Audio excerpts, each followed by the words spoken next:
ఏలూరు జిల్లా ఉంగుటూరు మండలంలోని బాదంపొడి గ్రామంలో దొంగతనాలకు పాల్పడుతున్న వ్యక్తి మహేందర్ సింగ్ ను పోలీసులు అరెస్ట్ చేసి రిమాండ్కు తరలించారు.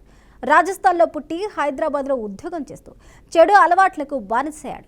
హోంగార్డు ఉద్యోగం అడ్డం పెట్టుకుని దొంగతనం చేసిన డబ్బులతో లగ్జరీ లైఫ్కు అలవాటు పడినట్లు పోలీసులు తెలిపారు.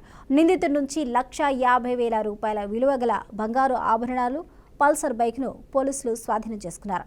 అనంతరం 36 చైన్ స్నాచింగ్ కేసులు, 3 రాబరీ కేసుల్లో ముద్దాయి శిక్ష అనుభవించినట్లు పోలీసులు వెల్లడించారు.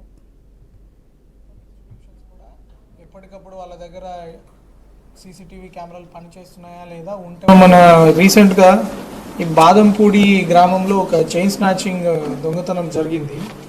ఈ చైన్ స్నాచింగ్కి పాల్పడిన వ్యక్తి ఈ మహేంద్ర సింగ్ చౌడా.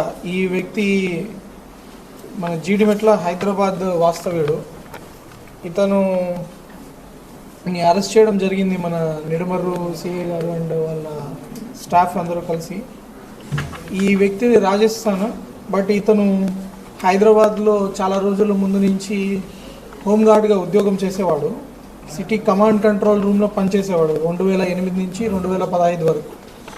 అక్కడ పనిచేస్తూ దొంగ వ్యసనాలకి, చెడు వ్యసనాలకి బానిసయ్యి ఒక 36 chain snatching cases, 3 robbery cases ఇతను